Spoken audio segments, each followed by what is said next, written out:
How do you know whether it's going to follow, stop, or draw? Where you hit it at? Yeah. It's the vertical. So if you shoot at the center or high, let's say from this distance, it's going to follow. Okay. If you shoot below what you would think of as the equator or the center spot, it'll stop or draw. Mm-hmm. The lower you go, the more likely it is to draw back.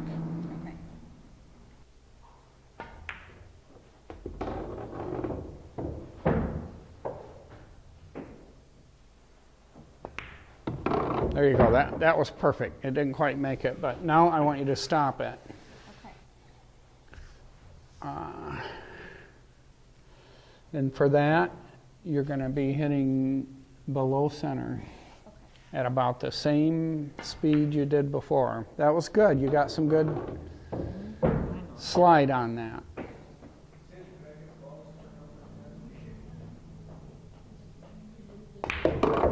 Yep, but you don't have to hit it that hard. You just, if you want to stop it, you just hit it lower. Okay. Hit it at the same speed you were when you were doing the follow. Yep, I like that. I'd like to see your fingers spread out more like that. Yep, and now where those knuckles go, you can raise up and down to right, to raise and lower this tip. Don't move the thumb, move this up and down, see? Mm-hmm. Okay, because you always need this V here of your thumb.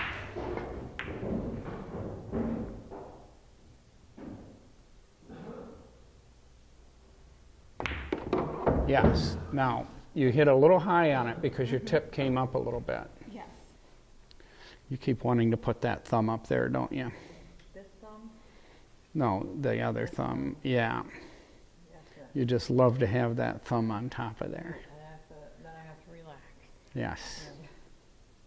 You need to relax anyway because you're tense. I'm very tense today. It's a bad day for Stephanie.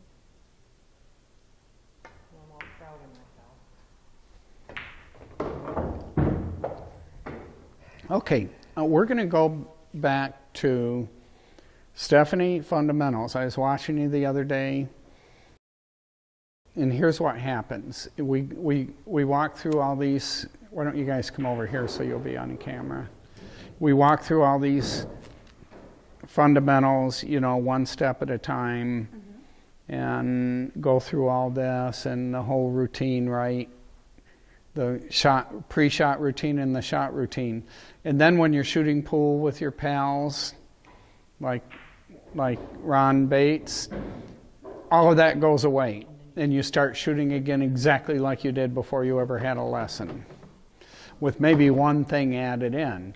And that's the way it's going to work over time, unless you're willing to come in by yourself at a table, get a table, and do these things over and over and over again to prepare. If you come for league night, let's say, and you just play pool with Dave or Ron or whoever, it's not going to do anything whatsoever to prepare you for your match. This stuff, what you're doing right here, remembering how to do high, middle, and low, and remembering what all the steps are. So the number one thing you could do to shoot good on a league night is to put that cue ball right there, get away from the other guys, come in early, and shoot that thing up and down the table and have it come back into your tip. And while you're doing it, you go through the entire thing. Foot placement. All the aiming is done with foot placement. Head alignment. I'm placing my foot exactly where the alignment is. My grip. I'm thinking about my grip. I'm going through a checklist in my head of each one of these things. Every single time for the rest of your life you ever do a shot, you're doing exactly the same thing. But if you don't train to do that thing, you'll just start doing it the way you learned or did not learn when you first started playing pool. Whatever your original thing is, that's where your body what your body wants to be doing, because it thinks. I don't know how often I'm working with people and they go, oh, well, now I'm out of alignment. No, you're now in alignment, but it feels like you're out of alignment because you have never been in alignment before. So you have to force yourself to do these things. And Stephanie, I can tell you, you're not going to improve unless you get all these things down, because I'm doing this, Bill's doing this, every single time we ever shoot, the entire checklist is going through our head, every time. So all of this stuff has to be done. Because if you're just walking up and kind of randomly pointing in the direction, and you come in here like this, and your foot is out here like this, and you do this, you're aiming in that direction now. Because that foot placement tells the rest of your body what orientation to have around it. So when I walk up here and do this, I'm pointing towards the window over there. And then my whole body, my brain, everything is trying to overcome this deep flaw that I started out with. And that's how you end up missing by like that. Because you're so far off that your body can't overcome it. You're going to be off every single time because you have to hit within like a millimeter on that ball. And it's amazing we can even do it. This is always going to be off by a few millimeters. So when you come down on this, you're going to be adjusting. But if you come down like this, your adjustment is so much greater that you can never overcome it. So you have to do this. If you want to get better, you have to go through this process.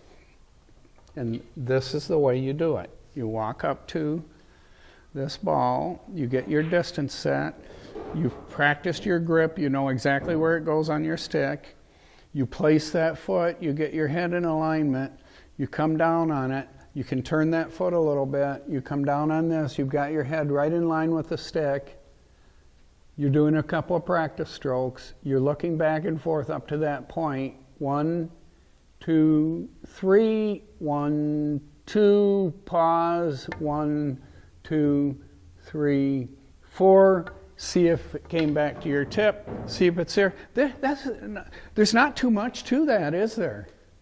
But people are unwilling to just learn to do that over and over again. But if you do that over and over again, you'll find yourself cracking in balls like you never imagined was possible. But if you go right back to, okay, I don't care where I put my foot. So, the other piece of it is this hand and arm have to be in exact alignment with that foot. So, right now, Stephanie, you've adopted this, and inside, your hands way inside like this. So we created more hip clearance, and you're actually allowing yourself some hip clearance where you didn't have it before. But your brain likes to be inside, so it's bringing your arm over like this. And you actually have to look at that and get it dangling out here. Relaxed and dangling like a string. If that thing's like a string, it can't go out of line when you stroke forward. But if it's in like this, every time it's going to sweep out like that as you push your hand through. If it's out like this, every time it's going to sweep over like this. I'm over-exaggerating it. Yeah. This sweeps out, this sweeps in. If this hand isn't dangling, really these things are pretty simple, but you have to take it seriously and do them. So what I'd like you both to do is get on each end of the table, and you can line up right here, one person here, and aim at that dot, and we're just going to I'm going to go back and forth individually with you and try to work on getting these few steps. And I want you to do the count, and I want you to do the count out loud. It can be in a whisper. 1, 2, 3. 1, 2. 1, 2, 3, 4. 1, 2, 3. 1, 2, 2, 3, 4. The rhythm is a magical thing. To have that rhythm, people with Parkinson's disease can stand up and dance to music without any shakes, because the rhythm of the music is wired into the central core of our brain in a way that's we don't understand, science doesn't understand. People that stutter can sing an entire song without a single stutter because of the cadence of the music. And pool players can crack in balls that they can not even be imaginable if they have a cadence to everything. 1, 2, 3, 1, 2, 1, 2, 3, 4, pause. You're dancing with the pool table. And your eyes are in a magical caress. You're caressing, you're fine-tuning with your eyes, your brain are looping, and you're doing this with a rhythm. That's what this is all about. And people that you watch, expert pool players, they're walking around the table, 3, 4, 1, 2, 3, 4, 1, 2, 3, 4, 1, 2, 3, 1, 2, 1, 2, 3, 4, 1, 2, 4, 1, 2, 3, 4, 1, 2,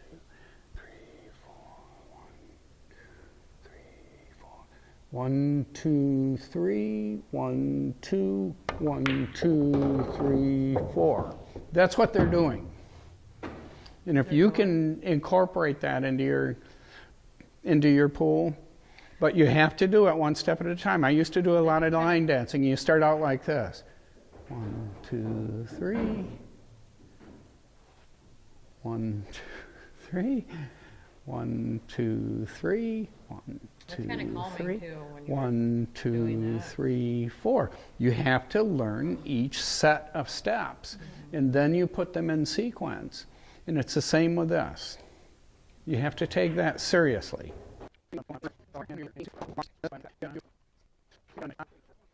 I think people look at these kind of drills like we're doing right now, and they think, okay, I got to get this out of the way. I can't wait until the real pool comes.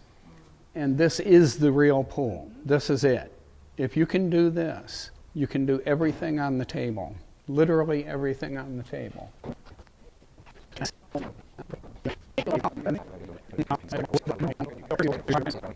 Okay, let's do a couple of things. I want you to stand up. Don't move your feet. Stand straight up. Okay, now look down. You're on a tightrope. You don't want to be on a tightrope. You want to be in a boxer stance. You're right. Okay, so let's move this foot over like that. And we're actually going to want to, okay, let's stand over here and over this way and watch me. Okay. Okay, I'm starting out by putting that foot that's going to be my rear foot in line. And when I come down, I'm turning it this way a little bit. And now I'm in a fighter's stance. Remember that day I pushed you and you caught yourself like this?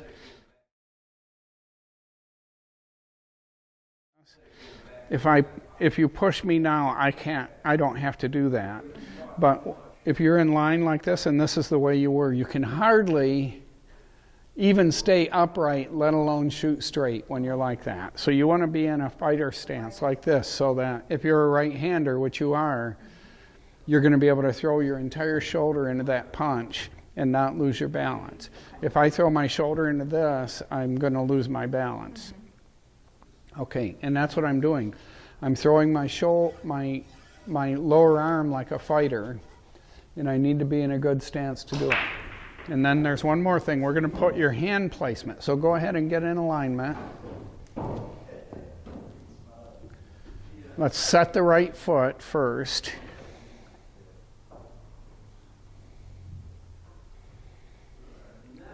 Okay, I want you to start with it straight at the target, like this. And that way you can look down and see where the outside of your foot is and align it with your hip. So you're right here like this and everything's in line like this, okay? Everything. Your elbow now should come out and be in alignment, just like that. That's your starting point. Okay. With, of course, your head has to be over it. And that means you got to do that body shift a little. Yes. So we continue to work for a few minutes. There's something awkward about her position, and I can't figure out quite what it is. But you have to really look at the individual person, the body type, how they're standing, how every part of their body is moving, and work your way through this as an individual. Now I take a break here and work with Stephanie for a few minutes, but I'm going to come back to Kayla's stance, and we are going to figure out what it is that seems so awkward about it. Okay, I'm going to get a picture of you. See Oh, I see. the curve in your arm? I do see. Your arm's curved way inside like that.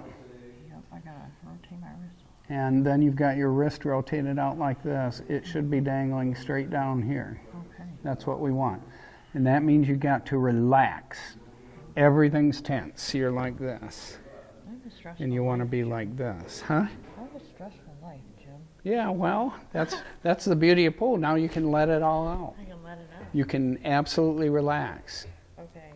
So yeah, I need to. My wrist needs to be. So let's bring the arm up like this, and this should be like that. Okay? It's a string. It's not a tense muscle that's controlling everything. That's not controlling everything. Right. Grab a hold. Look at how you want to twist that in. And hold on. Just let it dangle. Let it dangle. I'll just let it. Bring this out like that. Yeah, there you go. Now it's dangling. It's like a string. That's what you need. A relaxed. Let's see if we can get you into that position. Not all pros have a relaxed lower arm, but here we look at Francisco Bustamante, who absolutely does. And if you're an amateur, this is what you want to emulate, because you are not going to spend a million hours at the table making up for problems with your stroke. Oh, you're turning it in now. You need relax it. Let it dangle. Get the angle of the dangle. You're going to want to tense it up whenever you start to shoot, but you have to keep it loose. The tension is all in the upper arm, and that's not involved in the stroke at all. Is that right? Now we're starting from scratch, yes. So. That's how it should feel. You feel how, did you hear the difference in the sound of your stick? Yes. I did. I did. That's the sound you want to hear. It should be like, look at this. It should be like that. You're basically throwing the stick at the ball. Your hand isn't involved at all. There's no tension here directing the ball like that. See how the tip moves when I do that? But when I just kind of throw it in it, the tip should just glide right through like that. Well, you're only using the stick, so when that stick hits it, think of it like this. If you play an instrument, if you think about a guitar string, if I go like this and I twang the guitar string, boom, boom, let's say it's a bass guitar string, boom, and now I hold my hand on the fret, now it goes boom, Yeah, it doesn't have that. boom, and it gets to a higher pitch. Well, when this stick is loose, you'll hear a certain sound, and when it's tight, you'll hear a different sound at a different pitch. It's absorbed by my hand. Your hand Holding is it, you know, is holding the guitar string, so the Yeah.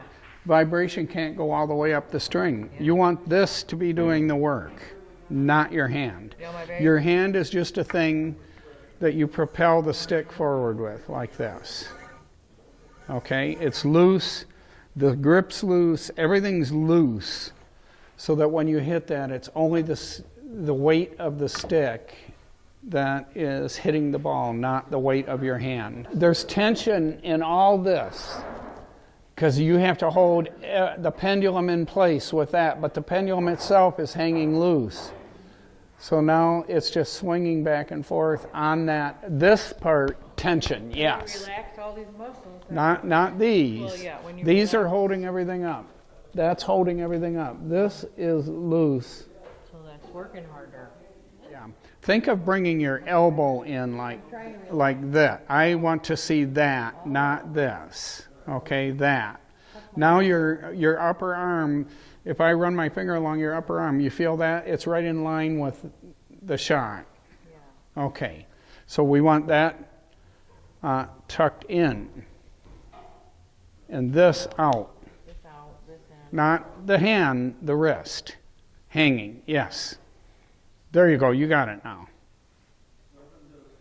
That's perfect, with your thumb pointed straight down.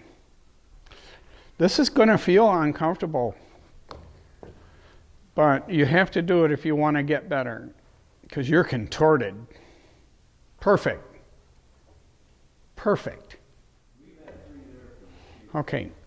Even though you've adjusted on your stick, so your hand position is more forward, what you've done is put your stance further back, so you're still reaching back like this. Mm-hmm. This is not going to work except for certain kinds of more rare shots. You want this. So I want you to, the next few shots you do, look back at your arm and see if it's hanging straight down. As long as your hand is in the position that I placed it, like right about there, then you need to look at your feet.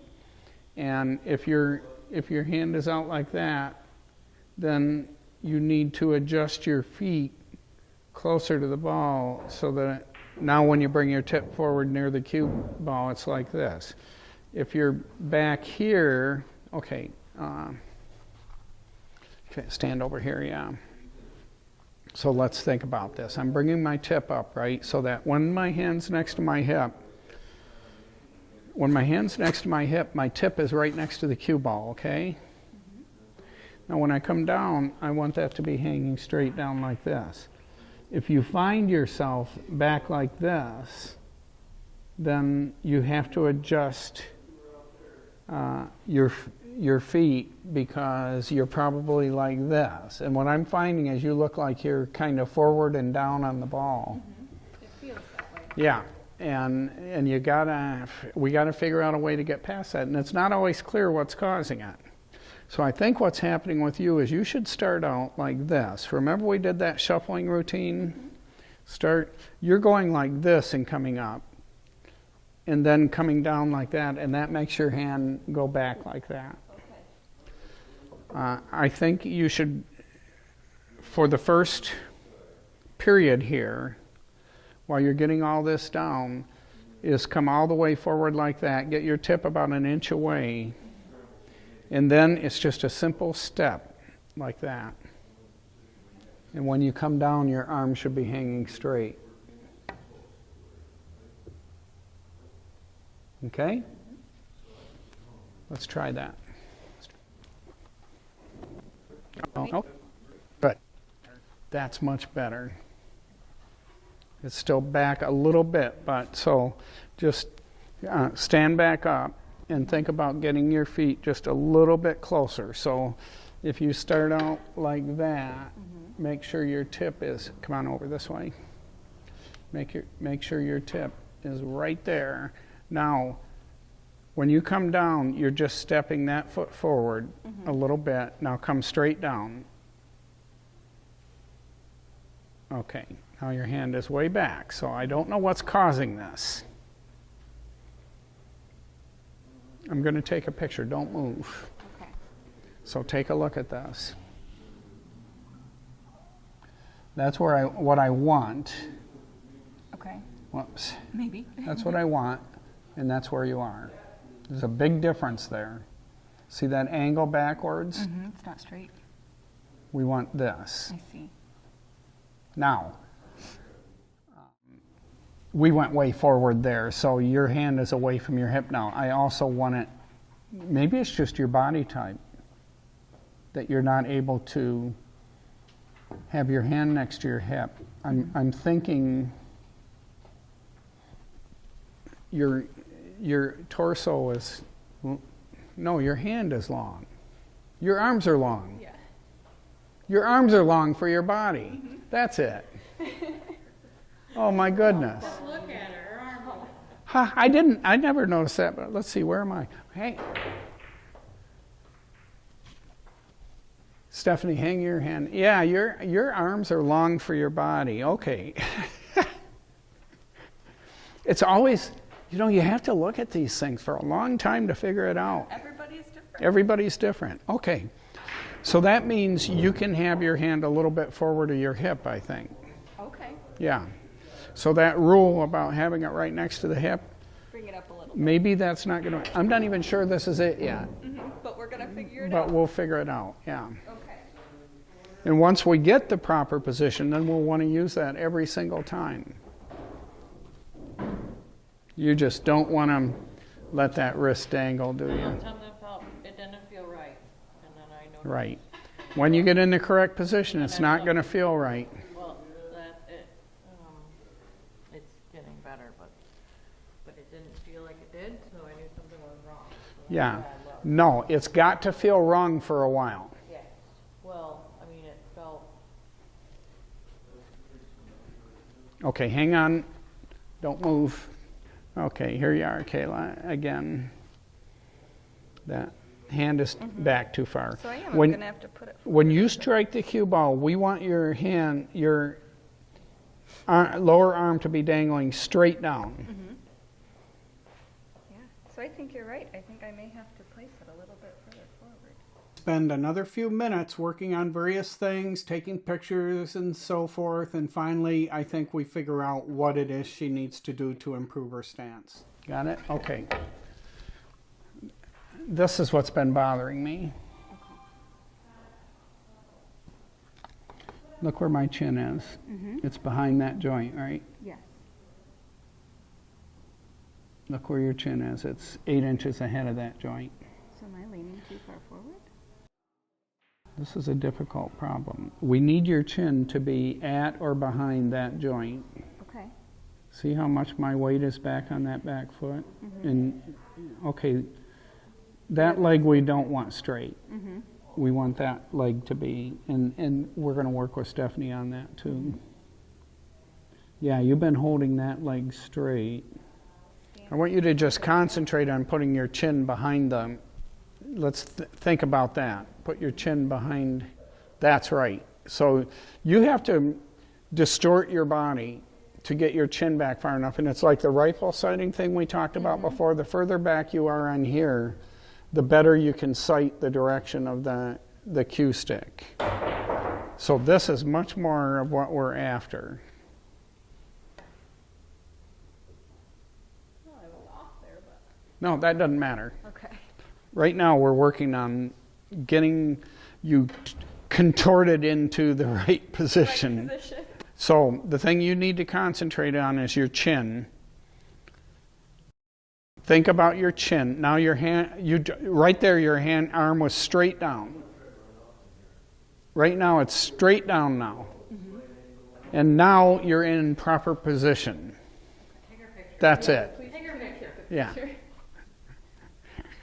Now you're in proper position. You're going to feel uncomfortable, but this is the position you need to be in.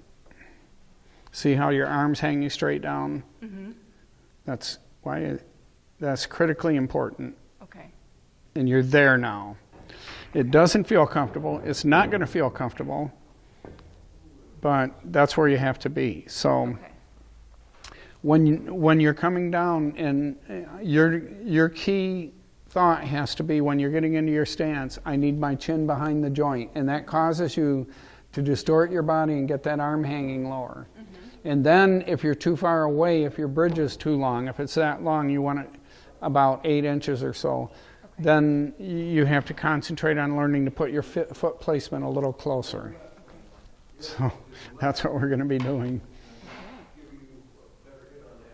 That's good. Now, if your feet were 2 inches closer, then it'd be perfect. So just shuffle that in. Let's get you there. Okay. So for this shot, your toes inside the shadow. So you were way back here before. Yes. And that causes you to have to reach like this, and your chin goes forward. We want your chin back like this. See the difference? That's the motion. It may seem we spent an inordinate amount of time getting Kayla into this position, but it's important to understand that once she achieves a proper orthodox stance, She will be using this exact same stance for the rest of her life on every shot she takes for the rest of her life. So it's important to take the time to look at the individual and what they're trying to accomplish and what their body's capable of doing and what their natural inclination is, and shape it into a proper stance by which she can deliver a straight stroke. Again, this is what she'll be doing every time she shoots for the rest of her life, so it's worth the time it takes to slowly work her into the proper position. Bingo. You're holding it good. You want that tip on the table and not coming up out of it. But right now you got to concentrate on the angle of the dangle. Angle of the dangle. Right. That's a little mantra you could say every time you get down in a shot. The angle of the dangle. You feeling this now? Where for you, it's going to be concentrating on chin placement. Yeah. If your chin isn't placed behind that, then you're too far forward and you're getting... I kept thinking, God, it looks like she's shooting down on the ball like this, like you're here, and you need to be back here. And it makes sense. Yeah. Now every time I go down, I know Where your chin should be in relation to everything else. Yeah, and that's the parts that we want to get into is the stop and follow and all that. But until you get this part down, until you get that relaxed stroke, you're not going to be able to accomplish those things very well. No, if I don't hit it right, I'm not going to hit. Right. I mean, this draw thing is so much easier with this relaxed stroke. You don't even have to hit it hard to get that ball to draw like that. And then if you don't have any tension in your hand, you're able to hit the edge of the ball much better like that. If you have tension in your hand and you try to hit that same shot I just hit, it'll miscue. Well, I didn't, but I was trying to. I do. Yeah. I know what you mean. If this stick is completely loose, you can hit it way low and not hard and get that ball to spin backwards. So that's what we're aiming at with you, is getting this thing relaxed like that. So you're using your upper arm muscles mostly to draw that back and then transferring to forward, but everything's relaxed. You watch guys like Francisco Bustamante or John Schmidt, their wrist is so loose, it's unbelievable. Like Bustamante's is like this. It's just so relaxed that as his arm moves back and forth, it's flowing with it. And they're not using their muscles to do this. They're trying to get that swing. Making the pool. I'm crazy probably, but okay, if you took a cue and you draw it up on a string and draw it up to the ceiling and drop it, it would swing straight, right? Gravity, the cue, thing in motion wants to stay in motion. When you play pool, I think of my arm bones as like a string. I'm swinging the cue on this string, right? So if I'm holding it loose, it'll run straight by gravity. Why take your muscles and like micromanage it and get here and try to steer it? I think you should think about that every shot tomorrow. Oh, I do. Think Just about it every like shot. this shot right here, I'm aiming it now, and then once I get down on the shot and I'm holding it loose, I just try to just throw the cue down the line. I was gonna say, it's almost like throwing the cue stick. Because it's a light stick, it'll go straight if you don't get your muscles in the And way. you let the stick do the work. Let the cue stick do the work and keep your muscles out of the way. You just couldn't ask for better advice from two of the top pros in the world.